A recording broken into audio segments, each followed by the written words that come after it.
नमस्कार, मैं अजीत परिहार और आप देख रहे हैं चंबल प्रभा। आज एक विशेष दिन के अवसर पर हम एक कवि के यहाँ मौजूद हैं और वो विशेष दिन है आज 19 जनवरी, जो वीर शिरोमणि महाराणा प्रताप की आज पुण्यतिथि है। महाराणा प्रताप एक अदम्य साहस, पराक्रम और वीरता के लिए जाने जाते थे।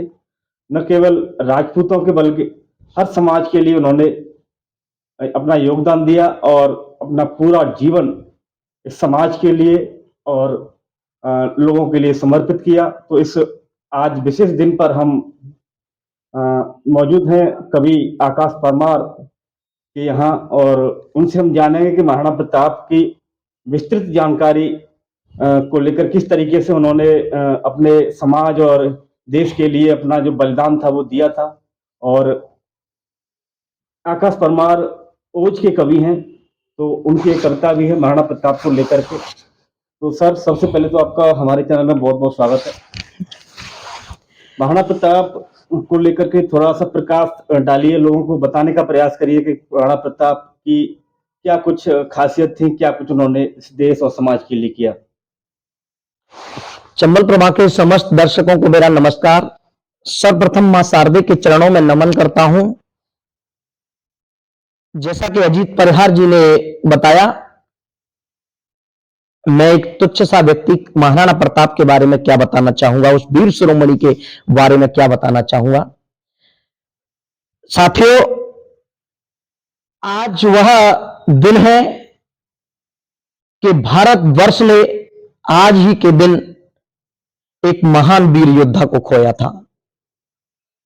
आज ही के दिन 1597 में हमारे भारतवर्ष ने एक वीर शिरोमणि महाराणा प्रताप के रूप में एक योद्धा को खोया था।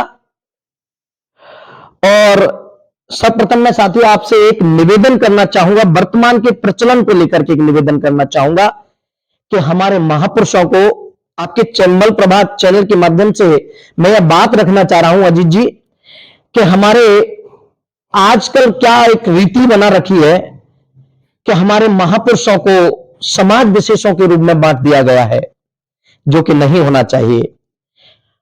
हमारे महापुरुष चाहे अवंतीबाई लोधी हो, चाहे अहिल्याबाई होलकर हो, ज्योतिबा फुले हो, महाराणा प्रताप हो, हमारे महापुरुष हमारे पूजनीय हैं।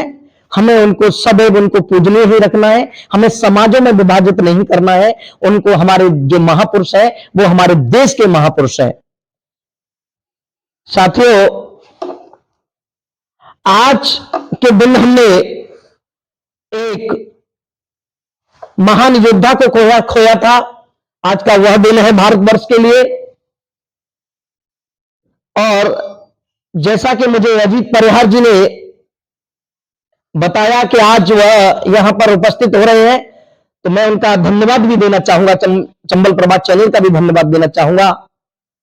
और उस वीर शिरोमणि के बारे में क्या कहा जाए, जिसने कभी अपने जीवन काल में किसी की अधीनता स्वीकार नहीं की और कई लड़ाइयां लड़ी, वीर योद्धा की तरह लड़ी। तो मैं एक कवि होने के नाते कविता के माध्यम से आप सभी को बता ही देता हूं, जो इतिहास हमने पढ़ा, क्या सच लिखा गया, क्या झूठ लिखा गया। एक कवि होने के नाते मैं आप सभी के बीच में प्रकाश डालना चाहता हूं, आपके सबके बीच में रखना चाहता हूं। और मैं प्रारंभ करता हूं कि इतिहास पलटकर देखा तो हमको यह एहसास हुआ, इतिहास पलटकर देखा तो हमको यह एहसास हुआ है, लिखा गया कुछ झूठ और विपरीत हमें आभास हुआ है, लिखा गया कुछ झूठ और विपरीत हमें आभास हुआ। था कौन हिंदुआ सूरज राणा और शिवाजी कौन रहे, था कौन हिंदुआ सूरज राणा और शिवाजी कौन रहे, बस अकबर वीर महान बताने वाले बिल्कुल मौन रहे, बस अकबर वीर महान बताने वाले बिल्कुल मौन रहे। ये सच है, ये सच है, कोई दरबारी राजा की हार नहीं लिखता। मैं बताना चाहूंगा वर्तमान की परिस्थितियां क्या रही होंगी जब लेखकों ने, इतिहासकारों ने, कलमकारों ने उनके राजा, अपने राजाओं के पक्षों में लिखा और एक अपने साहसी वीर महान योद्धा के बारे में नहीं लिख सके, उनकी कलम नहीं चल सकी। तो बताना चाहूंगा ये सच है, कोई दरबारी राजा की हार नहीं लिखता। ये सच है, कोई दरबारी राजा की हार नहीं लिखता। तुम हार छोड़िए, दुश्मन का साहस स्वीकार नहीं लिखता। जो झूठ बताया गया हमें, जो झूठ बताया गया हमें, वो ही हमने स्वीकारा था।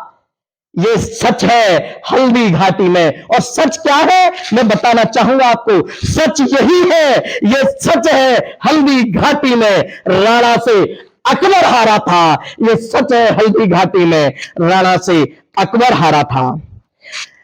जब राणा का भाला चलता था, वह अकबर राणा के भाले से, राणा से थर थर थर थर कांपता था। वो राणा के सामने आने के स्वीकार नहीं करता था। क्या हल्दी घाटी का युद्ध जीत सकता है?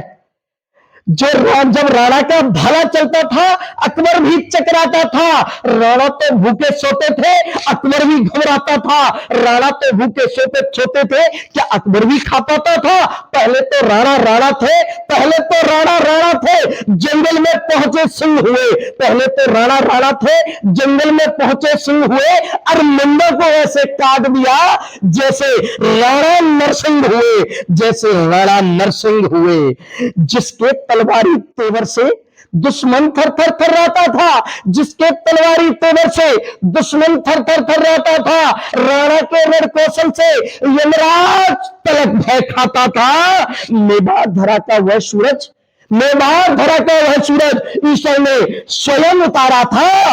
ये सच है, हल्दी घाटी में राणा से अकबर हारा था। ये सच है, हल्दी घाटी में राणा से अकबर हारा था। मेवाड़ धरा पर गूंज रहे हैं, मेवाड़ धरा पर गूंज रही है।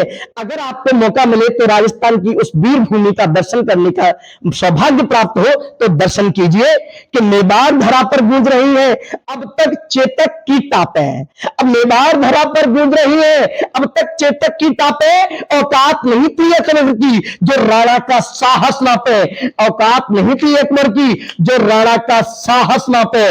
था युद्ध भूमि में चेतक भी, था युद्ध भूमि में चेतक भी, था युद्ध भूमि में चेतक भी दुश्मन को घायल कर देता।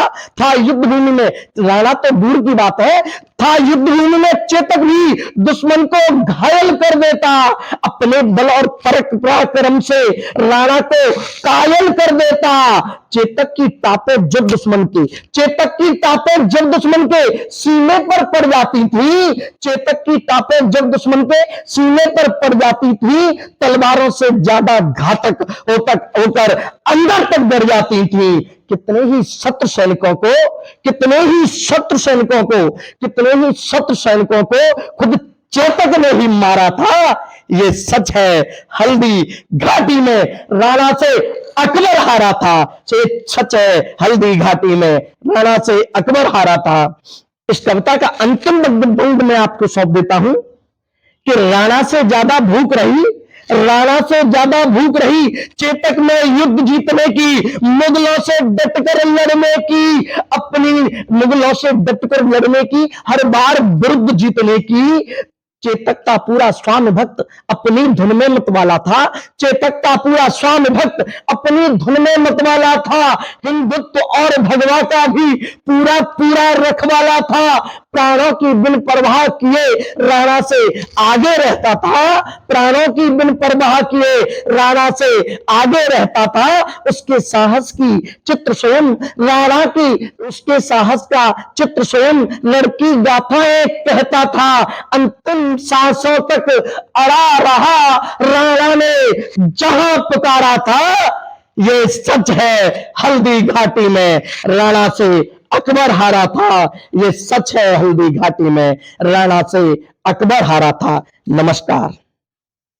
तो जैसा कि आपने सुना, एक ओज के कवि के तौर पर आकाश परमार ने जो गाथा कविता के माध्यम से महाराणा प्रताप की आपको सुनाई, वो एक प्रेरणादायी स्रोत के रूप में पहचानी जा रही है और पहचानी गई है। तो आज इस विशेष रिपोर्ट से ये बात निकलकर सामने आई है कि जिस तरीके से समाज में अपने महापुरुषों को एक जातिगत बांटने का प्रयास किया जा रहा है, तो हमें सभी समाजों को इसको नहीं करना चाहिए, चाहे वो महाराणा प्रताप हों, चाहे भीमराव अंबेडकर हों, चाहे ज्योतिबा फुले हों। तमाम ऐसे नाम हैं जिन्होंने अपना योगदान देकर के इस देश को और इस समाज को आगे बढ़ाया है, अपना योगदान दिया है। तो हम सभी के वो प्रेरणा स्रोत हैं और रहेंगे। तो हमको इन समाजों में बांट करके बांटना नहीं चाहिए। सभी को एक महापुरुष के तौर पर एक शख्सियत के वो शख्सियत जिसने देश को आगे बढ़ाने में अपना योगदान दिया उसके तौर पर देखें। तो आज इस खास रिपोर्ट में इतना ही। कैमरा पर्सन राहुल कुमार के साथ मैं अजीत परिहार, चंबल प्रभात, धौलपुर के लिए। नमस्कार।